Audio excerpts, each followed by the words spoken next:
Man, when you're in a place you're not supposed to be, nothing good ever happens. It wasn't my fault, I was just chilling at a red light when this dude pulls up next to me. He signals for me to roll down my window and tells me my tire is flat. I thank him and pull into the store parking lot on the right.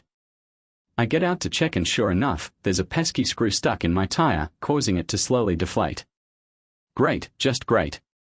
I decide to go inside and grab some tire sealant, but when I come back out and try to remove the screw, all the air starts leaking out. What a mess. Man, my tire started hissing out air, so I tried to pump it up at a gas station in the parking lot. I was only 15 miles from home, so I kept checking it. If it got too low, I would add some air from a can. There was a convenience store about 5 miles from home, and I could see in the driver's side mirror that the tire was totally flat. I pulled up to the store, but they didn't have a pump. It was time to try that sealant stuff. I put it in, and some green goo came out. I guess they don't call it goo for nothing, but the hissing noise was still there. The air stopped coming out, and I was just heading back to my car when I saw a big pickup truck rolling up. It was one of those massive trucks with giant tires, standing so high that you'd need a ladder to hop in. I remembered seeing that truck before. The door swung open, and out stepped a tall blonde dude sporting cowboy boots and a massive belt buckle. I couldn't help but chuckle a bit, but my laughter died down when the passenger door opened and a stunning raven-haired woman hopped out. I knew I recognized her. It was... Man, can you believe it? Rachel, the woman I've been married to for the past 18 years, was with some other dude. I was parked on the side and they didn't even see my company car, one of those small box-shaped imports that no one really notices. They walked into the store holding hands and she was laughing at him. It felt like I got punched in the stomach. I couldn't breathe or move, just stood there like a fool. Now I remember where I've seen that guy before. He used to work for. So Rachel and this guy worked together at the same company. She was the office manager at a loony bin and he was one of the social worker dudes. I noticed a truck parked outside their place and started wondering what Rachel was up to with this Jerry Garner guy. Why wasn't she at work? I was curious, so I decided to investigate. I went back to my car and waited. Eventually, they came out of a store with some coffee cups in hand. They hopped into the truck and took off with a loud engine reverend. I tailed them from a safe distance. They ended up driving to our house and he got out of the truck. I was in the garage when the door suddenly shut and I couldn't see a thing. I waited there for 30 minutes, feeling anxious about Tara. I kept peeking to see if she was coming down, but I didn't spot her. 2 hours later, the door opened and they drove past me. I tried to hide behind a file folder, but I don't think they even noticed. Tara was sitting right across from him and they were too busy staring at each other to notice anything else. Rachel wouldn't be happy about this. By 5 o'clock, it was already 2:30. I had plenty of time, but first I needed to go inside and see what I could find. I had to pick up Toby at 4 o'clock, and I had no clue what I was going to say to her. Toby was my 15-year-old daughter. I couldn't even begin to imagine what I would discover inside, but hopefully I would get some answers. As I walked inside, everything was quiet. The only sound was the dripping water from the faucet that I needed to fix in Toby's bathroom. I looked around, but all I could hear was the faint sound of air coming out of the air conditioning vents. I didn't see anything weird.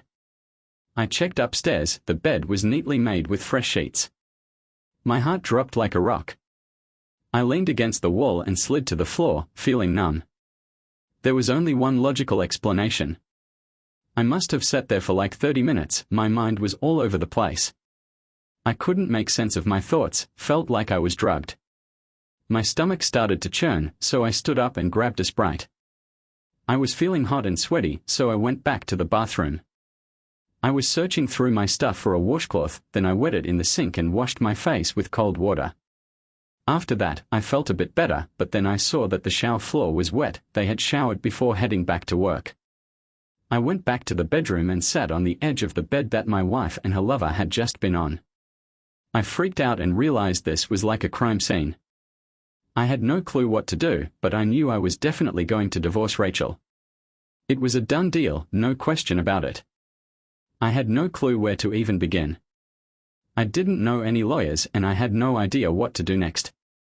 I had to go pick up Toby from school. What was I going to say to her? I stumbled to the car, feeling like I had been partying for a week straight. My head was pounding, and I looked like death warmed over. I was in no shape to drive, but I couldn't leave Toby waiting. It hit me suddenly that she was the only person I could count on in my life.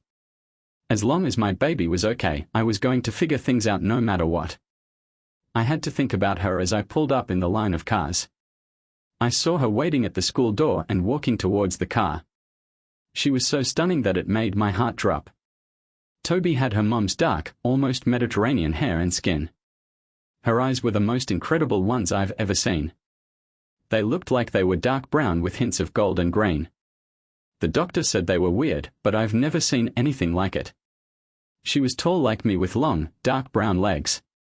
Beauty opened the back door and chucked her backpack in. When she sat down, she scooted over to kiss me but then froze. "Dad, what's going on?" she asked, concern in her voice. "Are you okay? Is Mom okay? What happened, Dad?" Her voice was shaky with fear. I had to reassure her. "I'm fine, kitten," I said. "No one's hurt or sick or anything like that. I just need to talk to you, Toby. Let's go to the park and I'll give you a hug and chat with you for a bit, okay? Don't ask me any more questions until we get there, okay?" "Okay." "Dad, you kind of freak me out," she said. "I know, kitten, but everything will be okay," I reassured her, hoping I wasn't lying. It only took us about 5 minutes to get to the park. I've pushed her on that swing 1,000 times. Rachel and I both sat on the benches and watched her play on the equipment. Was my whole life supposed to be just memories of happier times? We walked over to one of the benches and she took my hand, swinging our arms as we walked, just like she had done since she was so little. Barely able to walk, we sat down and I couldn't find the right words to start. "Just tell me, Dad," she said. "I can handle it." "Well, I'm not so sure I can," I replied. The story just poured out of me. I told her everything I saw, everything I felt. Tears streamed down my face like a waterfall. She held my hand the whole time, and when I ran out of words and emotions, she hugged me tight. "That doesn't sound good, Dad," she said. "We need to go home and talk to Mom about this. I think everything depends on it. She was telling us stuff that seemed sketchy, but we don't have all the deets yet. We gotta have a chat with her." I planted a smooch on top of her noggin, feeling so damn proud. My kid was way braver than me. She tugged on my hand until I got up. "You want to take the wheel?" I asked her. Her eyes were lit up. She had just got her study permit. But then she got all emotional for a sec. A cloud passed over those beautiful eyes. But she shook it off quick. She drove us home carefully, with Rachel's car chilling in the garage. It was her, greeting us at the door with hugs and kisses. You'd think she wasn't cheating, either she was an Oscar-winning actress or I totally read the situation wrong. "Do you guys want anything to go for tonight?" she asked. "I'll treat you." "I think we just need to talk to you for a minute, Mom," Toby said. "Okay, everything okay, baby," she replied. "I don't know," Toby said. "Let's find out."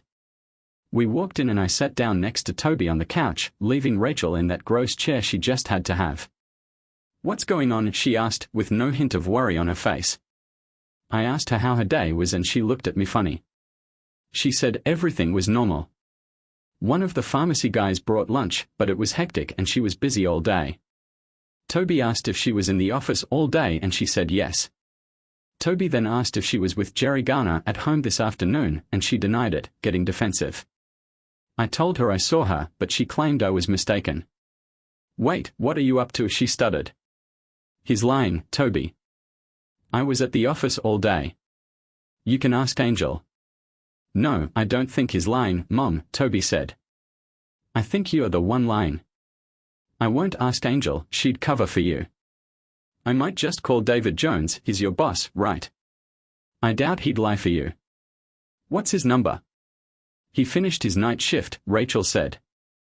"I'll ask him to call you tomorrow." "What are you two up to? Trying to pull a fast one on me or something? You think you can trick me? Come on, just try to catch me out. What are you accusing me of?" I think she thought the best defense is a good offense. I think you're just setting yourself up. I told her you lied, Rachel. All three of us know you lied. Why do you do it? I could see her thinking about it. Fine, I was here, she said. That's why I didn't want to tell you. I knew you'd grill me and try to accuse me of something. Nobody accused you of anything, Toby said. But now I am accusing you of something you tried. Trying to make me think Dad was a liar, you tried to make him look bad to hide your own lies.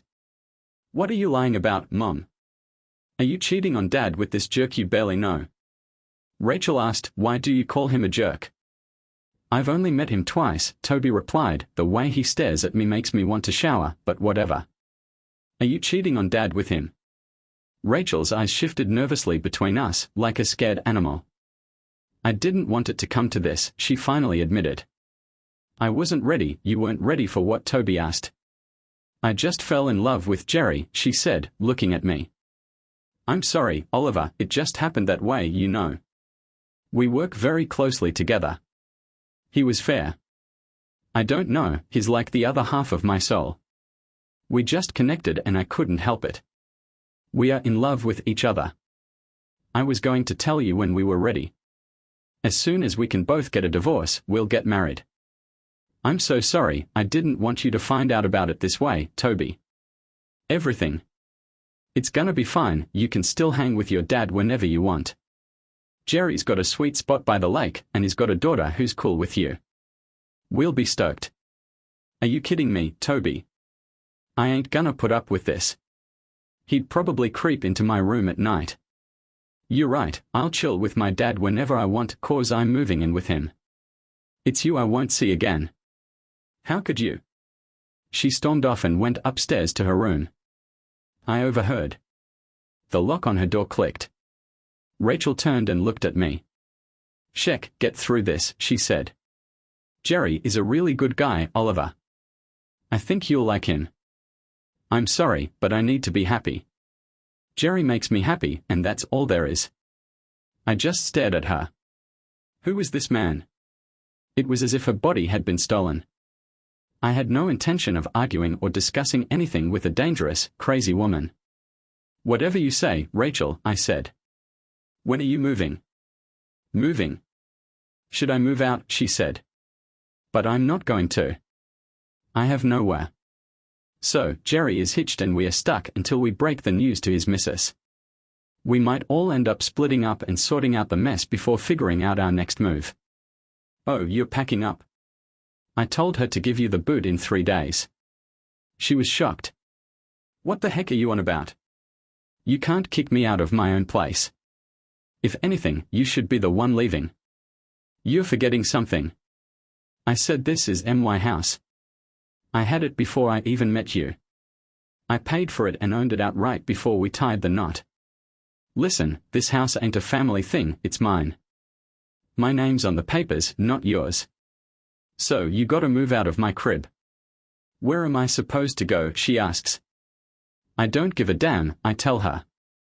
Maybe you can shack up at the sleazy motel or one of those places that rents by the hour. You know, where all the scandalous ladies do their thing. Tears start welling up in her eyes. This really hurts, Oliver, she says. There's no need for name-calling, I respond. I didn't plan on falling for Jerry, it just happened. We totally clicked and I knew I had to be with him. I didn't mean to hurt you, it was just an accident. I guess it's like when you're running with a stick and accidentally poke yourself in the eye. My mom always warned me about this kind of stuff, and now I see how it can happen. But everything's cool, it was just a mistake, no need to be so snarky about it. She was like, why can't you just accept that we love each other, Oliver? And I was like, I don't know, Rachel, maybe it's just one of those things. Listen, when I left this morning, you told me you loved me. Now, you're saying you love him. I'm just so confused. I really love you, Oliver, she said. I will always love you. I'm just in love with Jerry. Oh, well, that explains everything, I said. You've been telling me for the last 18 years that you were in love with me, Rachel. I thought that's why we got married, because we loved each other. I must have been delirious. No, we were in love. She tried to hold my hand. I shook her hand off. You have 3 days, Rachel. If you're not out by then, you're done. In 3 days, I'm gonna have the sheriff kick you out and toss you in the driveway. Please, Oliver, she's scared now. It doesn't have to go down like that. We can still be friends. Jerry wants to be your friend too. We gotta think about Toby. I already told you that I love you and don't wanna lose you as a friend. We've been through too much together for you to just throw it all away. I just stared at her for a minute. I felt all this sadness, all this loss just disappear, replaced by a surge of white-hot anger.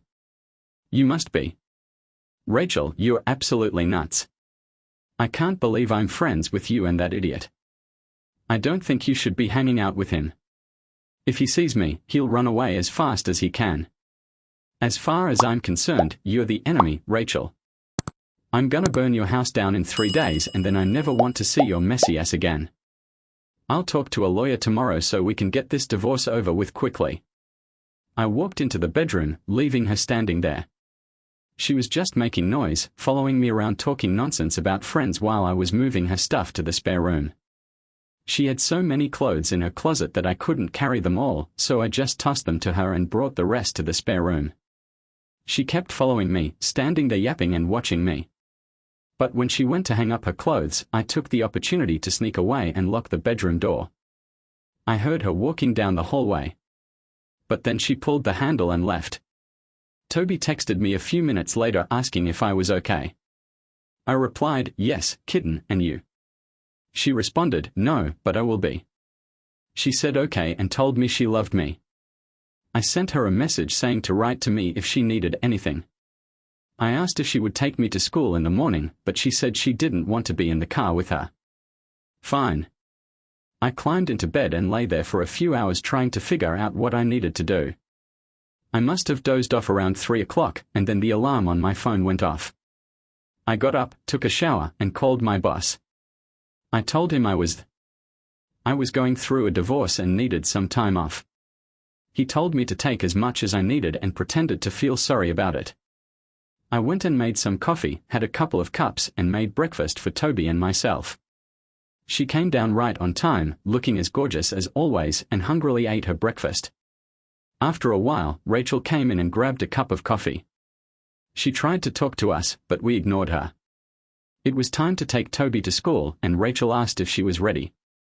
Toby just looked at her, turned to me, and asked, "Are you ready, Dad?" I was jingling my keys and she grabbed her backpack. "Okay, you can act like 2-year-olds if it makes you feel good," Rachel said as she stalked away. She picked up her purse, gave us another glare, and left. I drove Toby to school and she kissed me on her way out. I sat and watched her leave, thinking about my friend Dan who had just gone through a divorce. I decided to call him and find out what lawyer he had used. He didn't recommend his lawyer and suggested I use his wife's lawyer instead. He gave me the name and I looked up the phone number. So I called this lady and she put me on hold right after I told her what I needed.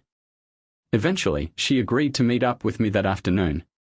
I did all the usual stuff, we talked about investments and I couldn't really do much about it. I wanted to make sure her credit card bills wouldn't get out of hand, so I called and lowered our card limits to $500. That's not really my thing, but there's no way I'm gonna bankroll her little project. My meeting with Elizabeth Baxter didn't start off too great, she made some assumptions in it. I had to set her straight before we could start working. She thought I was ditching Rachel for a younger chick. But nope, I told her Rachel's actually cheating with her coworker who's already married. They are planning to leave their spouses and tie the knot. "I'm sorry," she said, "but I can't defend someone who acts like that." I felt like crap. "I get it," I said, "we have a kid together. I need to make sure things go smoothly. Think I can get custody of her?" Translation, she basically said that technically either parent could get custody, but in reality, dads hardly ever get custody, especially of girls. "How old is she and does she want to live with you?" She said yes and she's 15. I told her that this will really matter for the court's decision. She said in this state, kids over 14 can pick who they stay with, and the court always considers what younger kids want too. If she was really young, you wouldn't even have a say. So, like, making sure you have a solid place to live and the fact that your 15-year-old wants to stay with you should be a big part of the custody agreement. It shouldn't be too hard, just do your best. I was driving home and trying to figure out what to do next. I wanted to do something, but it had to be legit. I couldn't risk going to jail and losing Toby. I needed to think about what options I had. And hey, be careful when burning houses down, you don't want yours to catch fire too.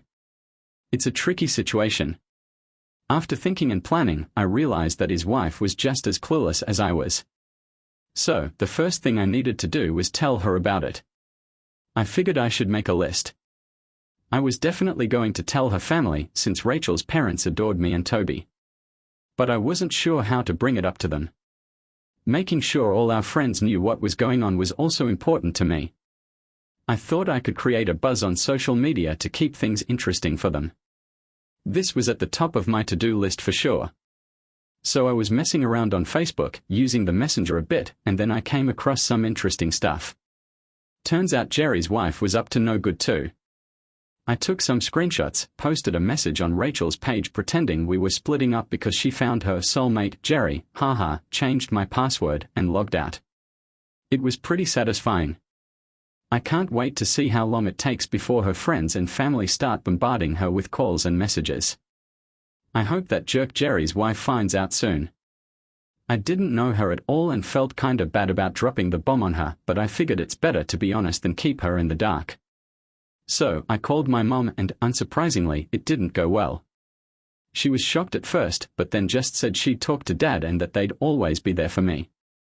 I decided to let Rachel break the news to her own parents since we were tight and I didn't want to be the reason for any family drama. I still had no clue what I was going to say to them though. Your daughter is a cheating slut. It wasn't the best news to deliver and I knew they wouldn't take it well. It didn't take long for things to go south. Around 2 in the afternoon, Rachel's number showed up on my phone. I picked up and she was furious. You're an ass, her first words felt satisfying. You couldn't just let things be, could you? I know you blocked me on Facebook. You better fix this mess. Jerry's wife doesn't know, but all my friends are asking what went down. My parents know I'm telling you, Oliver, cut the crap. No, you're not my boss. I told her, what, are you 5 years old? Take it away, Oliver. Let me tell you why I asked. You should be happy this way, everyone can get used to you and your significant other. Are you embarrassed that people found out you're cheating, Rachel? I don't. She fell silent, apparently she realized the absurdity of what she was about to say. Oliver, please take this away, it wasn't supposed to be like this. You lost all ability to choose what it would be. The moment you cheated on me, I made it clear that you lost any right to my attention, respect, or even politeness. I told you, you're now my enemy, Rachel. Deal with it. I hung up the phone and it immediately rang again, but I ignored it because it's time to pick up Toby. I filled her in on my conversation with Elizabeth Baxter, and even though she was happy about potentially being with me, she was still not pleased. What's up with her dad? She asked. You know I love her. She's always been a bit crazy, didn't really seem like a grown-up compared to you. It felt like I was dealing with 2 kids, her and me. Have you ever noticed that? Not like that, I said. Now that you mention it, she's always been impulsive. But that's just who she is, you know. I never thought she would do something like this. Well, we'll just have to deal with it. She said, Dad, I never want to be in the same house as that jerk without you. I don't care what happens. All right, so basically you just gotta make sure it doesn't happen, okay? I'll do everything I can, I promise. We picked up pizza on our way home, and I was just chilling with my second slice when my phone rang. It was Bob, Rachel's dad. I wasn't really looking forward to it. I told Toby who it was and she told me to put it on speaker. Bob cut right to the chase. Oliver, I'm not exactly sure what's going on, but Rachel came over last night and asked if she could crash at our place. Care to explain how this happened? Did you ask her? Hey, I told her you kicked her out. Yeah, I did. But did she say why? No, she said she was going to explain but wasn't ready. Are you sure you don't want to wait for her explanation? Can't you just tell me? He asked. She's cheating on me with Jerry Garner, the guy she works with. He's gonna divorce his wife, and she was gonna divorce me. And they are dating, I said. What? This is insane, Oliver. How did you find out? Yesterday I caught them together, I said. Plus, she told me. Are you sure you heard correctly? He asked. Toby said hi to Grandpa. I listened carefully. Dad is talking to you on speakerphone. There is no misunderstanding here. I was there when she told him, I'm very sorry, Grandpa, I love you, she sobbed, and he heard it. When he spoke again, his voice cracked. Don't cry, love bugs, please just be strong, okay? I love you too, and Grandma too. I'll try to reason with your mom. Oliver, are you still here? Yes, I'm sorry, Bob. Don't worry about Toby, you are her grandparents, and nothing's gonna change the fact that I know you love Rachel and you'll do what you gotta do. I respect you more than words can say. I hope you won't hate me once it's all said and done. That ain't gonna happen, he said. I'll figure out what's going on, call me if you need anything. Everything turned out better than I expected. When shit happens, you just gotta do your best. No need to go into detail about the divorce process, most people know someone who's been through it. It was long, painful, and didn't improve. Rachel was totally losing it, thinking she could get custody of Toby. But nope, Miss Baxter was just as great as everyone said. I ended up getting full custody because Toby straight up said he wanted to live with me. And after the judge talked to Toby in private, he decided Rachel could have unlimited visits but Toby couldn't be alone with her or Jerry Garner. But that's not even an issue anymore, since Jerry's wife left him. Turns out the whole soulmate thing was all in his head. Just 2 weeks after when he found out about their affair, he started pursuing someone new. All those big plans went up in smoke, just like that. It took a whole 7 months for the divorce to be official. Rachel had a change of heart at the last minute. I was shocked when she requested counseling during our second court appearance. Nothing me or Miss Baxter said seemed to make a difference, and the judge decided we had to do it. We were supposed to have 8 to 10 sessions with this strange old hippie. In the first session, we had to say what our goals were. Rachel's goal was long and complicated. She thought I should just know that her happiness is the most important thing in the world and that she didn't mean any harm, just wanted me to be happy. My goal was much simpler. What are your goals for this class, Mr. Baran? He asked. My goal is to just get through it, I replied. Our spirit guide looked concerned. Mr. Baran, are you really not interested in working on the issues that have led to the state of your marriage? I'm sorry, Mr. Rodman, but it wasn't my issues that brought my marriage to this point. I couldn't care less about sorting out these issues. I'm fine with my problems and I plan to take them to the grave. Rachel was just as shocked as Mr. Guru and didn't waste any time jumping in. Oliver, how do you expect us to move forward if you won't even talk about it? I have no interest in going back to how things were or working on these problems. I'm only here because the court made me. I'll do my best to follow the court's orders, but that's it. I'm gonna go back to court and get a divorce, that's my plan. Did you know that if I go back to the judge and say you're not cooperating, you could get in big trouble? Mr. Guide said. I don't know about that, I replied. So you're saying if you go back to the judge and lie, they'll have it all on record? My lawyer would love to see that and prove you're lying. I'm here, I'll do whatever you say. You asked about my goals, I told you. I'm cooperating, he blushed. I'm sure. The judge thought you should try to sort out your problems together.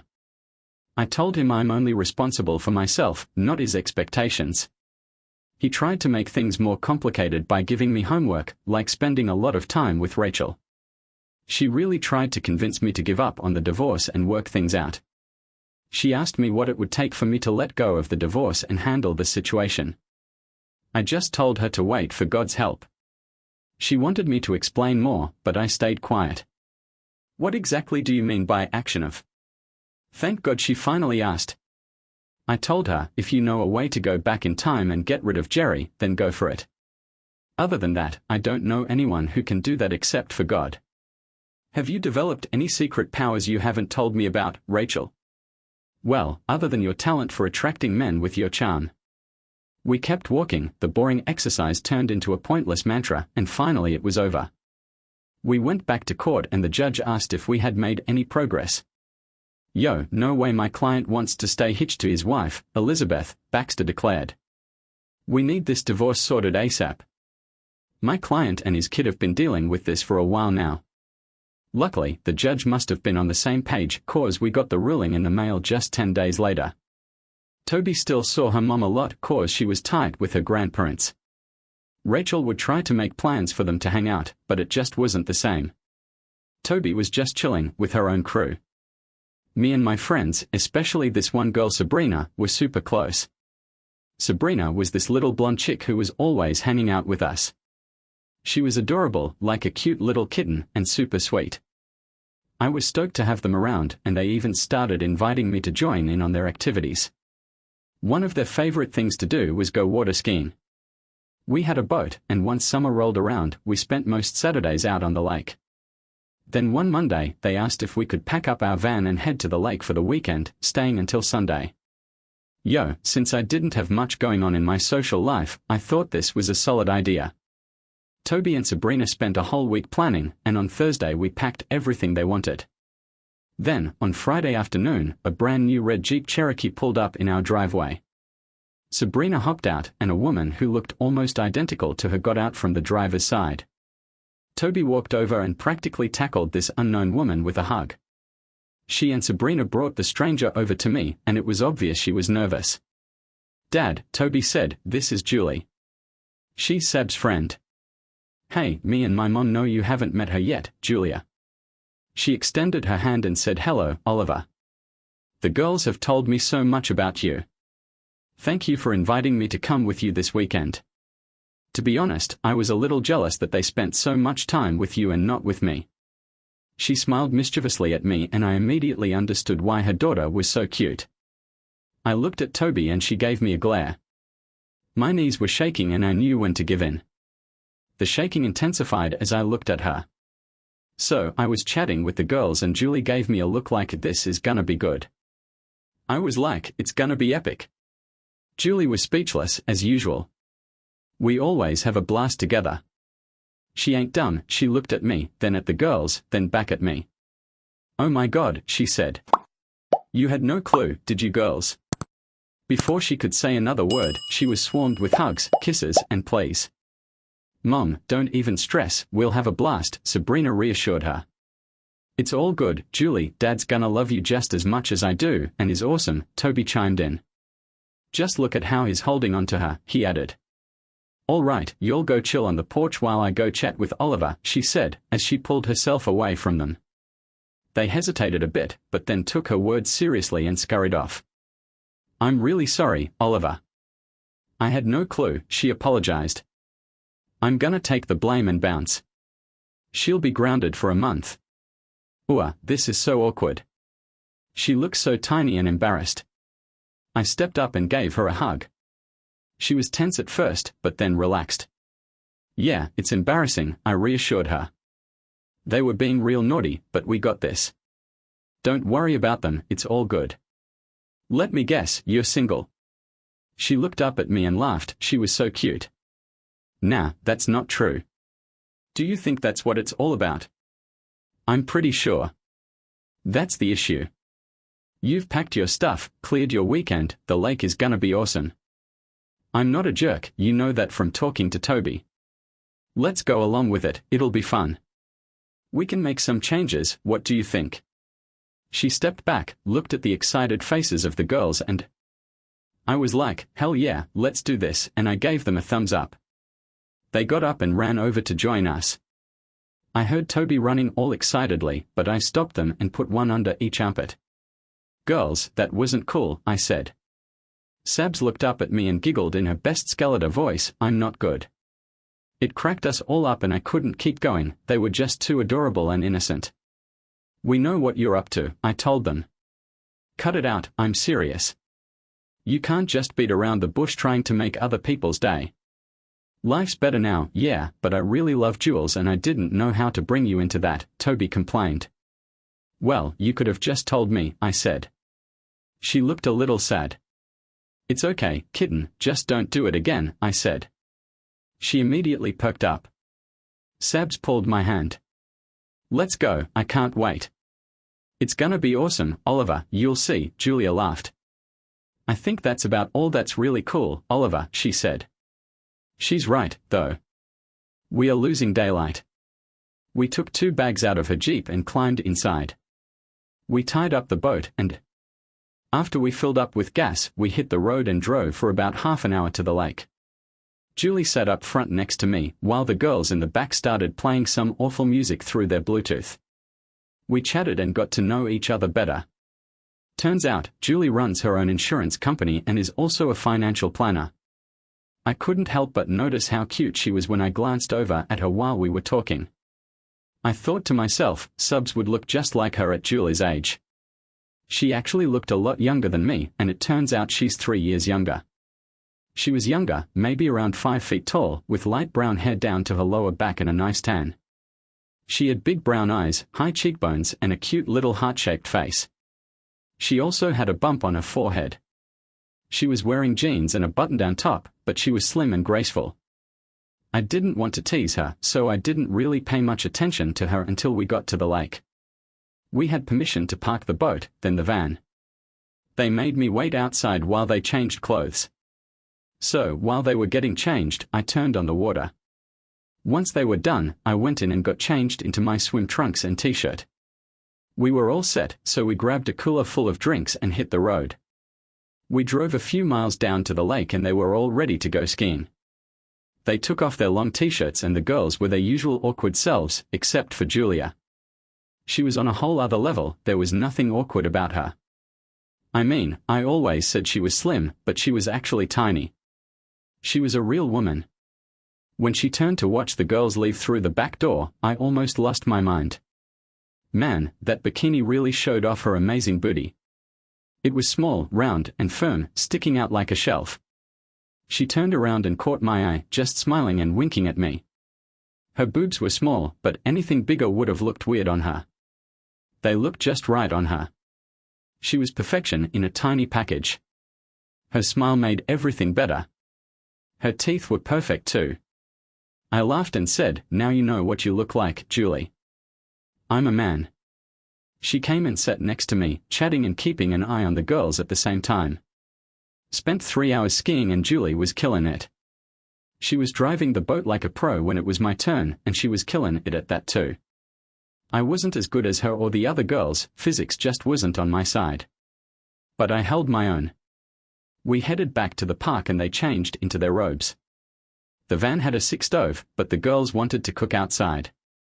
We grabbed a camp stove and I started a fire in the barbecue pit. I cooked up the sausages while they chopped and fried potatoes and onions and cracked open some cans of pork and beans. We had some stuff prepped at home, but it was all good. Our first night camping and the food was amazing as always. We sat at a picnic table from the club and it felt like we've been friends forever. Julia became Jules, that's what the girls called her, and she was cool with it. She started calling me Ollie. The girls kept mentioning that Jules wasn't married, so I finally asked her why. I mean, you're gorgeous, funny, smart, and you own your own business. Why hasn't some guy snatched you up yet? She was silent for a moment and then said, "Well, the main reason is..." Yo, so Sabrina straight up called me young and dumb, man. I was in my senior year of college, thinking I had found my soulmate. Then, boom, found out I was pregnant a week before graduation. I wasn't too bummed though, cause we talked about getting hitched right after school. But I guess that plan went out the window, cause you're talking about it in the past tense. I was like, nah, that ain't how it went down. 3 days after I spilled the beans to Brad, I found out he'd been fooling around behind my back for a whole damn month. I bounced, never looked back. When little Subs came into the world, I didn't even think about him. I used to have some free time to hang out with friends, but then I got super focused on my business. By the time I finally had a moment to think about dating again, I realized that this special person was in my life and I couldn't do anything without thinking about them. I told them how much they mean to me and that they come first in my life. They are the reason I've stayed sane for the past year and a half. They put their hand on my shoulder and said they feel the same way about me and our friend Sabs. Man, I'm really sorry, Ollie. Life can be a real rollercoaster sometimes, huh? We both just sighed and then looked up to see two sets of loving eyes giving us the nod. They were whispering to each other while sitting on those fold-up chairs under the awning. I told her that I love your daughter and it feels like she's practically mine already. She told me she loves you too. The other day she said you are like the dad she never had. When I looked into her big brown eyes, filled with tears, one rolled down her cheek. Hey, I saw a little smudge on your cheek and wiped it off with my finger.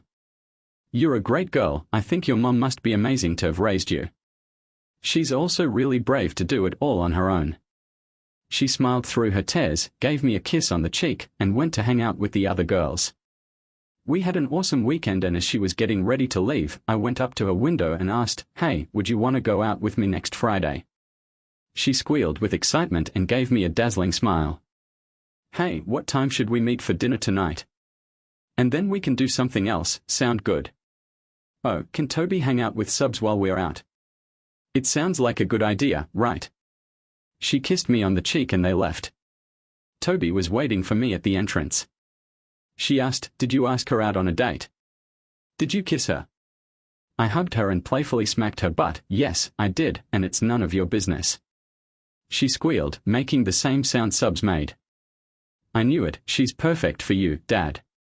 I love her so much, and Subs is like a sister to me. Hey, Toby, whatever will be will be. You can't force it, so stop trying to play matchmaker. She buried her face in my chest. I know, Dad, but you were never going to do anything other than just love me unless I took some action. It's not that I don't like being the only woman in your life. I laughed. Well, you will always have a special place in my heart that no one else can touch. You're my baby and that will never change. She purred and snuggled up to me for a minute before going off to do her own thing. Our first date went well. I took her to play racquetball. She was new to tennis, but once she got the hang of the rules and started getting the hang of the shots, she did pretty well. Being a natural athlete definitely helped. She was quick as lightning and could change direction way faster than me. Her being tiny actually worked to her advantage on the court. After we finished playing, we chilled out at a table outside the courts, had some drinks, and relaxed. She grabbed her phone and suggested we take a photo for the kids. We posed with our rackets and goggles, and she snapped a pic. They replied right away, and we had a great time. We both hit the showers, then I took her out to eat. The food was delicious, like Italian style, and we totally pigged out. We polished off a bottle of wine. Jewel sat next to me in the booth, and we just kicked back, chatting quietly and chilling. It felt right to give her a hug, so I did. She snuggled up to me, smiling up at me. I couldn't help but think how adorable she was, and I knew she'd always be that way. It was like her cuteness was never gonna fade with age. She leaned in close to me as I went up to her place and she was giving me this look like she was waiting for me to kiss her. I could tell she wanted it, so I went for it. And damn, I wanted to kiss her even more than she did. It was a long and damn delicious kiss. Her lips were juicy and soft, and they tasted like wine and cherry chapstick. As we pulled away, I noticed the curtains move. Looks like we've got an audience, I said. She giggled, sounding just like her daughter. I bet they are trying to set us up, I said. You don't mind, do you? Man, I got so embarrassed when Ollie said he liked everything about me. I was like, same here. I told him we should head inside before they start taking down the curtains. We've been meeting up every Friday for like 4 months now, and we are getting really close. I'm thinking about taking things to the next level, but I don't want to rush things. Things definitely heated up a few times at the end of our hangouts though.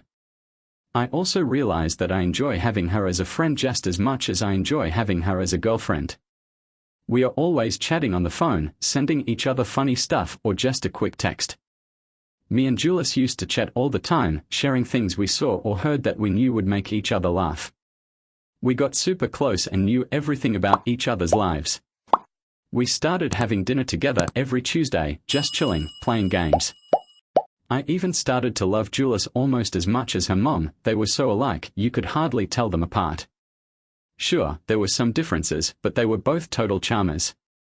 Why I know, the only thing that made life not so great was Rachel always being around.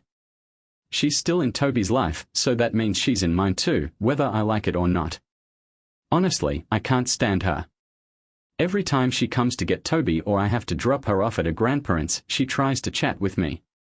She's still living with them since she got fired from her job at Jerry's clinic and now works at some other private one across town. Ooh, she's such a pain. I would be all like, hey, have you heard from him, but then she shut that down real quick. How long will it take for you to forgive me? She asked me at one point. Forgive you for what?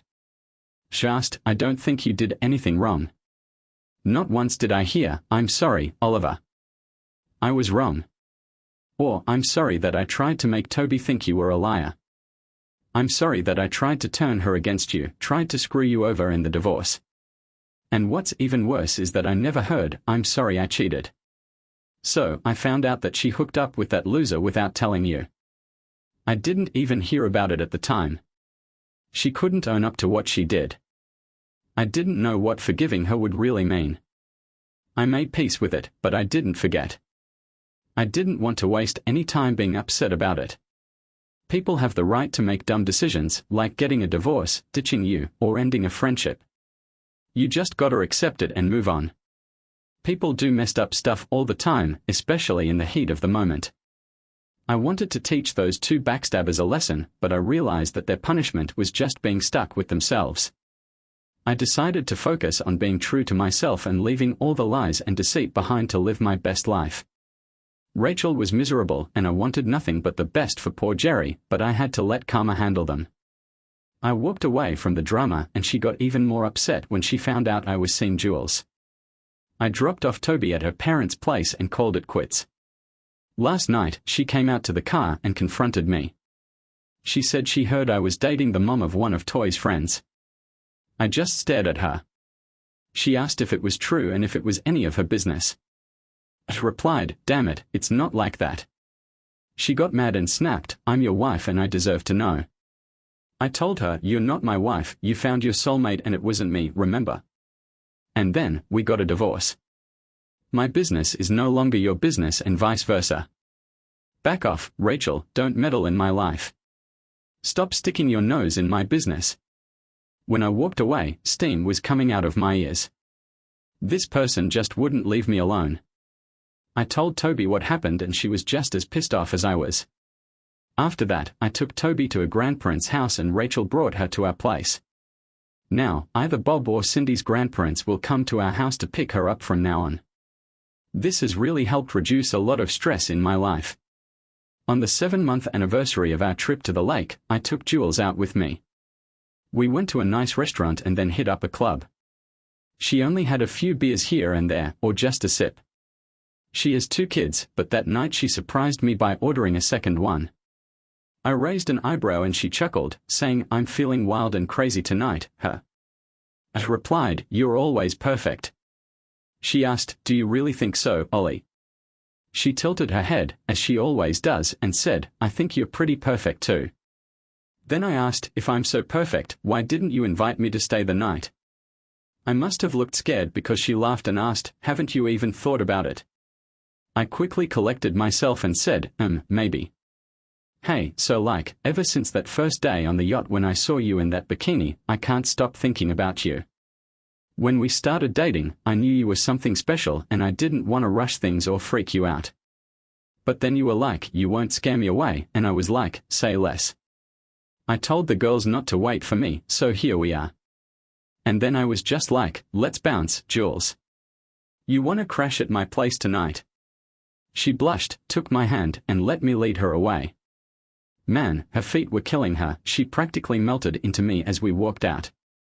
She leaned over and rested her head on my shoulder, holding my hand the whole way home. When we got to the garage, I let her out and she cuddled with me all the way to the bedroom. I turned her around at the foot of the bed and we shared one of the most amazing kisses I've ever had.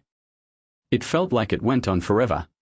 When we finally stopped to catch our breath, she looked up at me and I got lost in the warm brown pools of her eyes.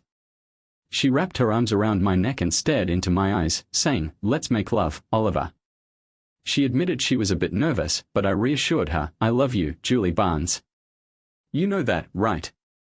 She replied, I thought so, but then added, I needed to hear it. I love you too, Oliver. I pulled her close and zipped her little blue dress slowly, trailing my fingers along her back. She shivered as goosebumps formed on her skin when I reached a small dip in the small of her back, just above her waist. Her butt, I stopped and gave it a little touch, and she shivered. Her skin was so smooth, like satin. I reached up and pulled her dress off her shoulders, down her chest, and over her hips. She wasn't wearing a bra, didn't need one. Her boobs were small but just right for her, big ones would look out of place on her petite frame. They seemed bigger than they really were because she's tall. She had a nice golden tan, clearly been sunbathing topless.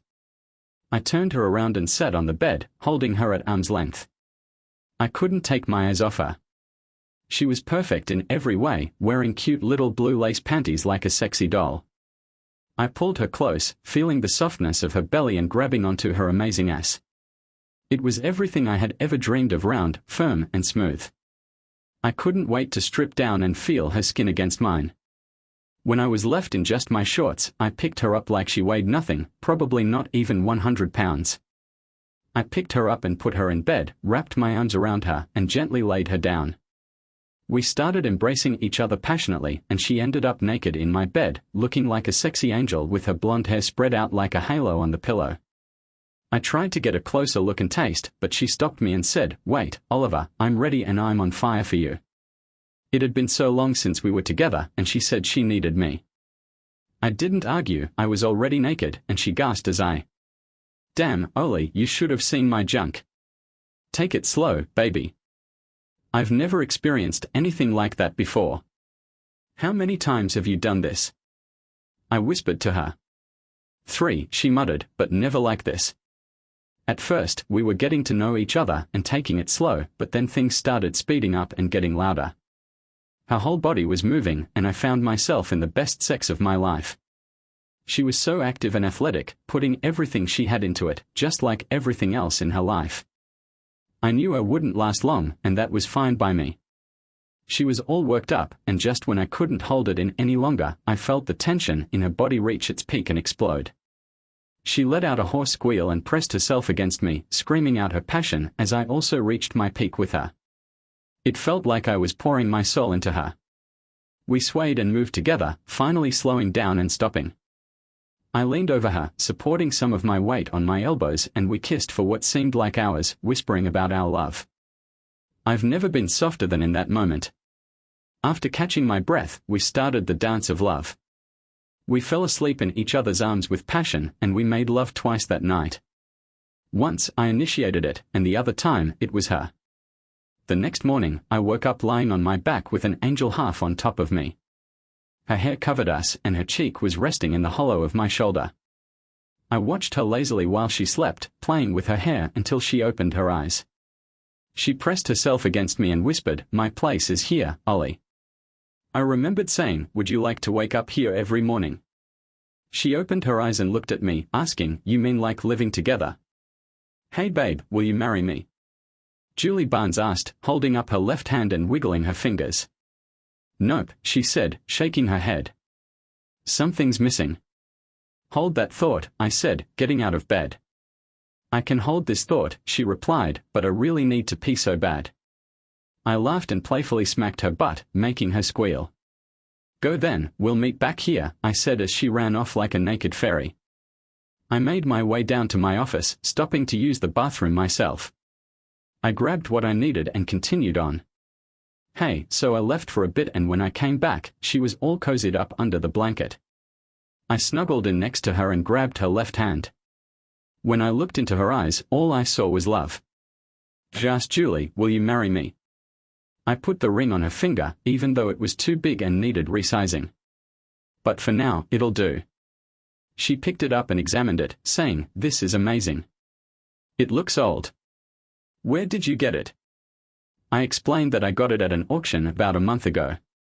She remembered and we continued talking. "We are selling off the estate, right?" "Yeah, so what I didn't tell you is that I saw this ring in a catalogue and decided to buy it with the intention of proposing to you. It was made in England around 1810 for the Duchess of Avon, so it has a lot of history. Do you like it?" "I like it," she said. "This is the most beautiful ring I've ever seen." So, are you going to answer my question? She asked. What? Oh, yes. Oliver, yes, I will marry you, she exclaimed. Oh my God, yes. I laughed and hugged my soon-to-be bride. We need to tell the girls, she said. Don't forget to subscribe to our channel. Make sure your second half doesn't play you and keep listening for the next juicy story. Trust me, the next one is even crazier. And if you're under 18, better skip it.